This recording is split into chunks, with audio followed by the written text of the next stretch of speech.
एक हो जाए।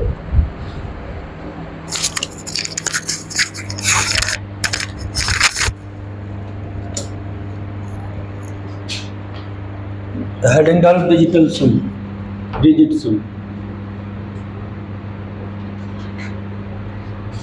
डिजिट का मतलब बेटा क्या होता है, कोई बताएगा? डिजिट मतलब क्या होता है? संख्या होती है। और नंबर मतलब क्या होता है?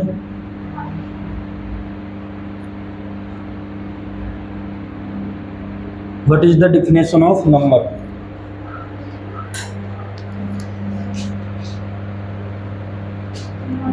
नंबर मतलब क्या होती है? संख्या। नंबर मीन्स क्या होती है? और डिजिट मतलब क्या होता है? अंक। तो अंक का मतलब जो अकेला हो अंक कहलाएगा। अब जब वहां पर कई सारे लोग मिल जाएंगे तो क्या कहलाएगा? जैसे मान लो एक है तो ये क्या है? अंक है। दो है तो ये क्या है? अंक है। अलग अलग लिखे तो ये सब क्या है? अंक है। अब मान लो इसी के साथ यदि मैं लिख दूं कैसा, इस तरीके से बना दूं, अब ये पूरा क्या हो गया? तो ये क्या हो जाए, ये क्या कहलाएगा? अंक मतलब डिजिट। और ये क्या कहलाएगा? संख्या मतलब क्या? नंबर। आई बात समझ? अब डाउट में नहीं रहना कि अंक क्या है और डिजिट क्या है। तो मैंने क्या लिखा? डिजिट सम। डिजिट मतलब क्या होता है? अंक। और सम मतलब क्या होता है? सम का मतलब क्या होता है बेटा? योग। सुने सभी होंगे, क्या होता है? योग। डिजिट मतलब अंक और सम मतलब योग। अंकों का योग क्या कहलाता है?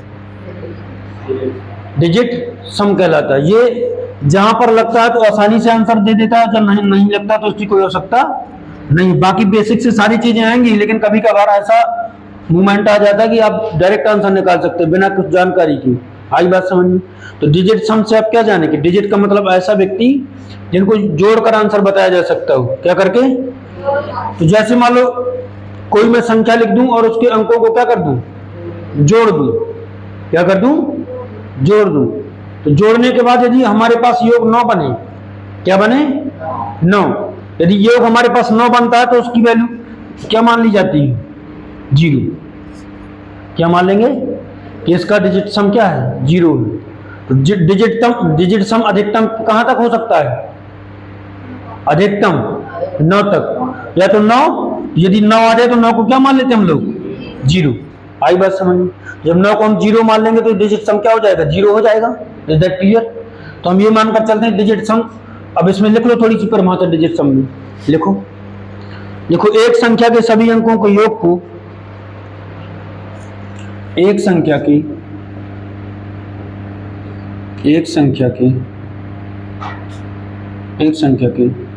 सभी अंकों के योग को एक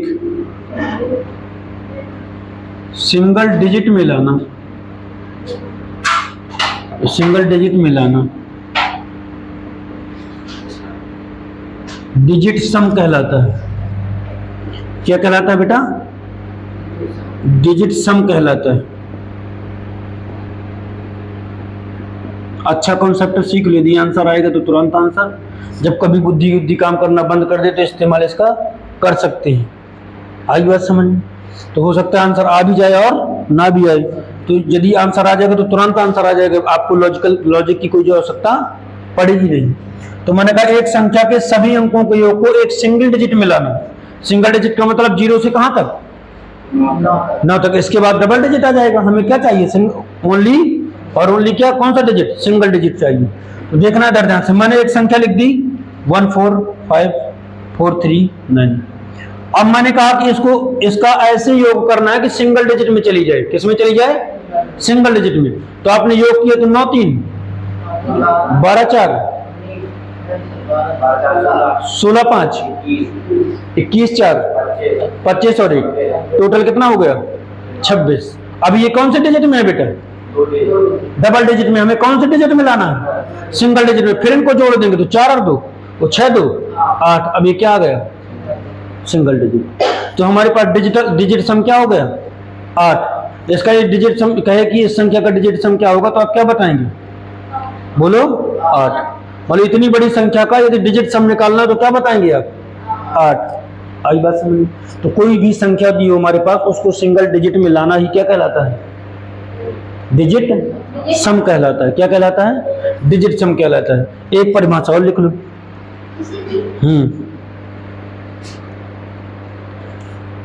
अथवा हाँ आ रहा है, लिखो एक परिभाषा और। किसी संख्या के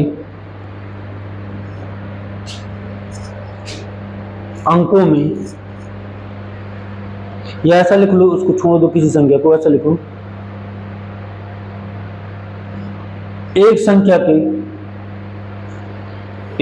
को 9 से भाग देने पर, ऐसा लिखो, एक संख्या को सही सीधे 9 से भाग देने पर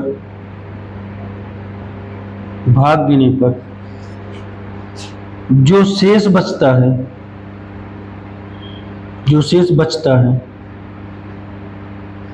वही क्या है बेटा? डिजिट सम। वही क्या है? डिजिट सम है। एक संख्या को 9 से भाग देने पर जो शेष बचता है वही क्या है? डिजिट सम है। क्या है? डिजिट सम। जब हम 9 से भाग देते हुए चले जाते हैं, यदि लास्ट में हमारे पास 9 आ जाए तो उसका डिजिट सम क्या मान लेते हैं? 0 मान लिया जाता है। क्या मान लिया जाता है? 0। आई बात समझ में? अब मान लो, अब यदि इसका भी डिजिट सम निकाला जाए, अभी तो आपने योग करके डिजिट सम निकाला था, अब 9 का भाग देकर भी डिजिट सम निकाल सकते हैं। जैसे आप इसमें 9 का भाग देने जाएंगे तो 9 से 9 कट जाएगा, नहीं कटेगा। इधर 5 4 कितना होता है? 9, ये भी कट जाएगा। तो 4 3 7 और 1 क्या हो गया? 8। आई बात समझ? तो इसका मतलब 9 यदि हमें कहीं दिखाई देता है, उसका डिजिट सम क्या हो जाएगा? 0। क्या हो जाएगा? आई बात समझ में? तो डिजिट सम का मतलब कि ऐसा कोई भी नंबर यदि उसको सिंगल डिजिट में कन्वर्ट करना, हम जहां कहां लेकर जाए, सिंगल डिजिट में लेकर जाए, वही क्या कहलाएगा? डिजिट सम कहलाएगा। और दूसरी बात, 9 से भाग दिया जाए, जो शेषफल बचे वही हमारा क्या है? डिजिट सम है। यदि 9 बचता है तो उसका डिजिट सम क्या माना जाएगा? 0 माना जाएगा। लिखो आगे। जैसे कोई पूछे कि किसी भी संख्या का डिजिट सम क्या क्या हो सकता है, तो क्या बताओगे? 0 1 2 3 4 5 6 7 8। तो पॉइंट नोट कर लो कि किसी भी संख्या का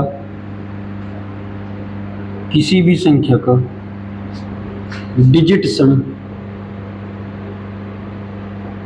0, या ऐसे लिखो 1 2 3 4 5 6 7 8 होता है। लेकिन यदि हमारे पास क्या आ जाए, बोलो, डिजिट सम 9, तो 9 का डिजिट सम क्या मान लेंगे? बोलो 0। आई बात समझ में? जब भी डिजिट सम ना आ जाए तो क्या मान लेंगे? 0।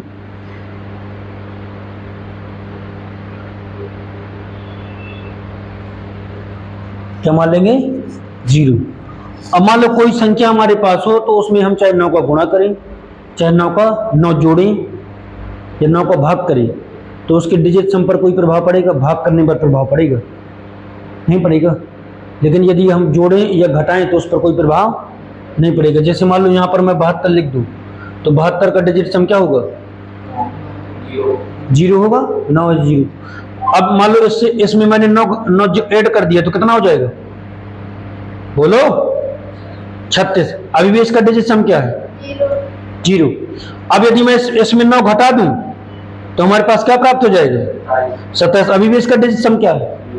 इसमें मैं 9 घटा दूं तो हमें क्या प्राप्त हो जाएगा? 18। अभी भी इसका डिजिट सम क्या है? 0। तो क्या समझ में आया? किसी भी संख्या में 9 या 9 से गुणा किया जाए, या 9 जोड़ा जाए, या 9 घटाया जाए, तो उसके डिजिट सम पर कोई प्रभाव नहीं पड़ता। लिखो थोड़ी सी, लिखो।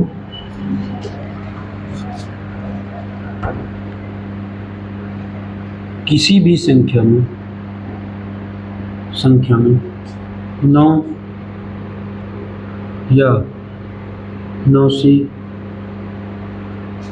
9 या 9 के मल्टीपल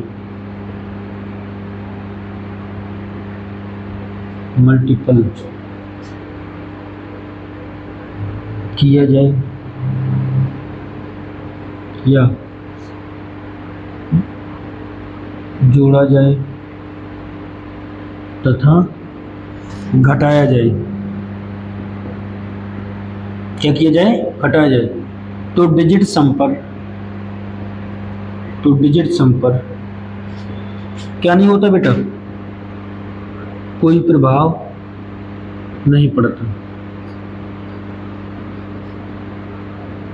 डिजिट सम पर कोई प्रभाव नहीं पड़ता। देखना इधर, जैसे मैं लिख दूं 4329697 इंटू 72। अब बताओ डिजिट सम पर कोई प्रभाव पड़ेगा? बोलो, पड़ेगा कोई प्रभाव? अब इसका डिजिट सम क्या होगा? इसका यदि आप निकालने जाएंगे तो इसका डिजिट सम क्या होगा? बोलो। देखो 9 9 6 3 9 7 2 9, ये हो जाएगा 4। इसका डिजिट सम क्या होगा? 0 या 7 2 क्या हो जाएगा? 9। इतनी तो होगा ना। फिर लास्ट में जब निकालने जाएंगे तो हमारे पास डिजिट सम हमेशा क्या बनेगा? 0। तो 0 से मल्टीप्लाई करेंगे तो क्या होगा? 0। तो डिजिट सम इसका क्या हो जाएगा? बोलो, 0 ही होगा।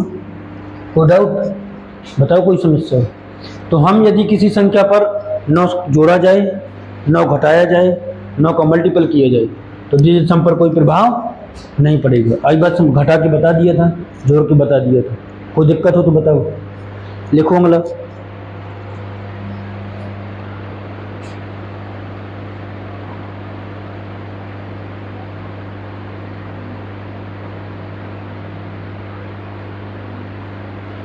देखो, यदि किसी संख्या का डिजिट सम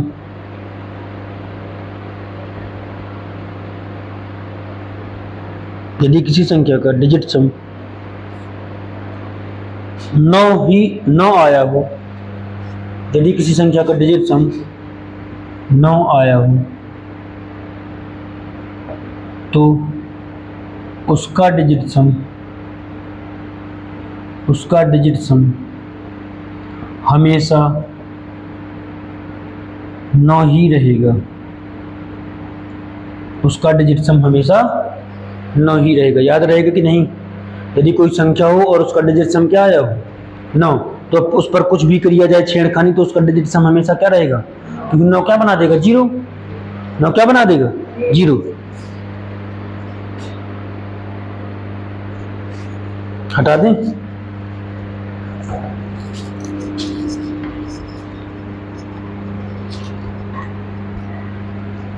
एक चीज और लिख लो, इंपॉर्टेंट बात। पहले लिख लो फिर मैं समझा देता हूं। लिख लो। देखो, डिजिट सम का प्रयोग करते समय डिजिट सम का प्रयोग करते समय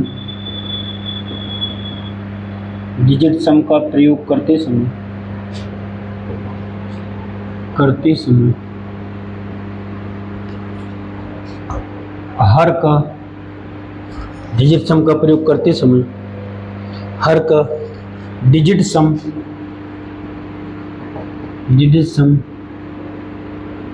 हर का डिजिट सम हमेशा 1 होता है। हर का डिजिट सम हमेशा क्या होता है बेटा? 1 होता है। अब ये बात याद रहे कि जब हमारे पास डिजिट सम की कंडीशन आए तो हर का हमेशा डिजिट सम क्या बनाना है? एक कोई भी वैल्यू लिखी हो तो हमें हर का डिजिट सम क्या बना? जैसे मैंने लिख दिया 2/5। अब इसका डिजिट सम तब तक नहीं निकाल सकते जब तक कि हर में क्या ना आ जाए? 1 ना आ जाए। तो अब ऐसी कोई संख्या से मल्टीप्लाई कराओ कि 5 क्या बन जाए? 1 बन जाए। 5 क्या बन जाए? यदि 5 में हम 2 का मल्टीप्लाई करवा दें, किसका? 2 का, तो 5 दूनी क्या हो जाएगा? 10। 10 का डिजिट सम क्या होगा? 10 का डिजिट सम क्या होगा? मैंने 2 कंडीशन बताई थी, या तो 10 में 9 का भाग देकर जो शेष बचेगा वही डिजिट सम कहलाएगा। या तो ये इनको जोड़ दिया जाए तो 1 और 0 को जोड़ा जाएगा तो क्या बनेगा, 1 बनेगा। दोनों कंडीशन आपके पास है, टर्म ऑफ कंडीशन आप अप्लाई कर सकते हैं जो आपके लिए ज्यादा कारगर लगे। आपको ये अच्छी लगे तो इसको, ये अच्छी लगे तो इसको, दोनों को भी कर सकते हैं, कोई दिक्कत नहीं होगी। तो हमेशा क्या आना चाहिए, 1। अब हमारे पास 5 दिया तो 5 में किस संख्या से मल्टीप्लाई करें कि हमारे पास 1 बन जाए डिजिट सम, तो 5 दूनी 10। अब 10 को जब दो डिजिट सम निकालेंगे तो क्या बनेगा, 1 बनेगा। जब नीचे 2 से गुणा तो ऊपर भी 2 से गुणा करना पड़ेगा। अब हल करेंगे तो 2 टूट जाए, 4/1, तो क्या हो जाएगा डिजिट सम, बोलो क्या हो जाएगा डिजिट सम, 4 हो जाएगा। अब 1 का तो कोई प्रभाव पड़ेगा नहीं, तो डिजिट सम सीधे सीधे क्या आ जाएगा, 4। यदि इसी को मैं इस तरीके से लिख दूं 5/2, क्या लिख दूं, 5/2, तो अब 2 को क्या बनाना है, जब तक डिजिट सम नहीं लगा सकते जब तक कि हर क्या ना बन जाए, 1 ना हो जाए। तो क्या लगाना है इसमें, किस 2 को कैसे 1 बनाए, किससे मल्टीप्लाई कर दें, 5 से। किससे, 5 से। तो नीचे 5 से तो ऊपर भी किससे मल्टीप्लाई करना पड़ेगा, 5 से। आई बात समझ में। तो 5 5 दूनी 10, 10 का डिजिट सम क्या होता है, तो 5/1। आई बात समझ। अब इस 25 का डिजिट सम निकालेंगे हम लोग, तो 25 का डिजिट सम क्या हो जाएगा, कितना हो जाएगा बेटा, 7। आई बात समझ। है आसान तरीका कि नहीं, नहीं है। जैसे मैं कह दूं, मैं ऐसा लिख दूं 7/4, क्या लिख दूं, 7/4। अब बताओ इसका डिजिट सम आप निकाल सकते हैं, नहीं निकाल सकते। कब तक, जब तक हर को क्या ना बना दिया जाए, 1 ना बना दिया जाए। तो 1 कैसे बनेगा हर, 4 को 1 कैसे लेकर आएंगे डिजिट सम के लिए, यदि 4 में 7 से गुणा कर दे तो क्या बन जाएगा, 7 चौक 28। अब 28 का डिजिट सम आप निकालेंगे तो 8 2 10, 1 निकलेगा कि नहीं निकलेगा, बन जाएगा 1। तो नीचे 7 से गुणा तो ऊपर भी किससे गुणा करना पड़ेगा, तो 7 7 49 दर 7 चौक 28। तो 49 का डिजिट सम क्या होगा, 7 4 11 9 4 13, 13 का क्या होगा डिजिट सम, 4 होगा। और यहाँ पर 8 और 2 10, 10 का डिजिट सम 1, तो क्या बन जाएगा डिजिट सम, 4 आ जाएगा। 1 का कोई प्रभाव नहीं पड़ेगा। आज बात समझ में। जैसे मैं लिख दूं 8 बचा 8/7। अब इसका डिजिट सम कैसे निकालेंगे आप, बनाओ। मैंने 8/7 लिख दिया, तो मैंने कहा 7 जब तक डिजिट सम नहीं निकाल सकते जब तक कि नीचे वाली वैल्यू क्या ना बन जाए, 1 ना बन जाए। क्या ना बन जाए, 1 ना बन जाए। तो 7 को 1 बनाना है तो किससे मल्टीप्लाई करना पड़ेगा, 4 से। तो 4 का गुणा यहां करना पड़ेगा, तो 4 का गुणा तो 7 8 चौको 32 से 7 चौक 28। अब 28 का डिजिट सम क्या हो जाएगा, 1 हो जाएगा। अब 5 का 32 का डिजिट सम 5। आई बात समझ।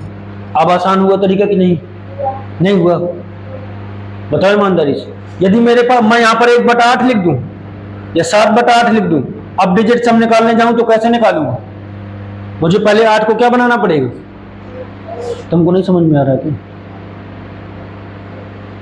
पहले 8 को क्या बनाना पड़ेगा, 1। तो 8 को 1 बनाने के लिए क्या करना पड़ेगा, किससे मल्टीप्लाई करेंगे, फिर डिजिट सम क्या बन जाए, 1 बन जाए। किससे मल्टीप्लाई करना पड़ेगा, 8 से ही नहीं कर देंगे।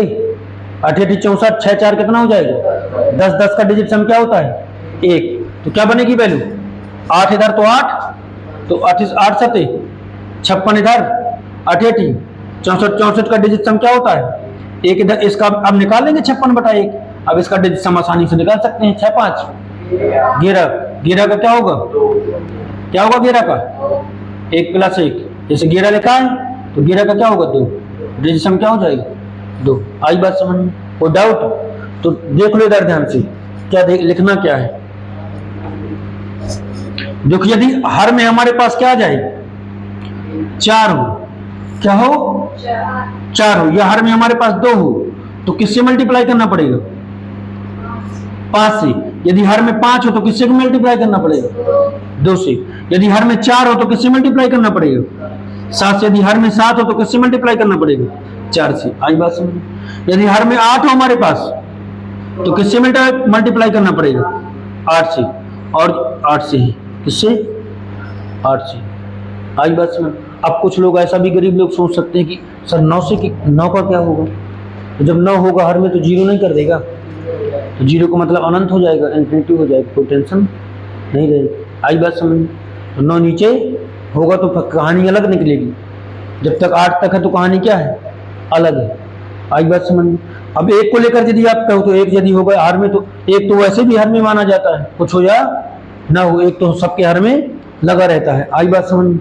जैसे आप इंसान है तो इंसान चप्पल जूते पहने रहता है, इसी प्रकार कोई नंबर है तो अपने नीचे एक लेकर चलता, वो दिखाई दे या ना दिखाई दे। जैसे लड़कियां लहंगा पहनती हैं, लहंगा तो चप्पल पहने रहते, दिखाई थोड़ी देती है उनकी चप्पल, देती हैं, वो लहंगा ही आधी धूल को लपेटती हुई चलता है, चप्पलें दिखाई लेकिन रहता है कि नहीं रहता। इसी प्रकार एक है, आपको दिखाई दे तो ठीक, ना दिखाई दे तो आप मान लीजिए कि चप्पल पहने हुए। आई बात समझ में? बना लो, इसको लिख लिया था ना, हाँ तो लिखो आगे, यह इसको बना लो पहले, ये कोष्टक में बनाओ फटक से।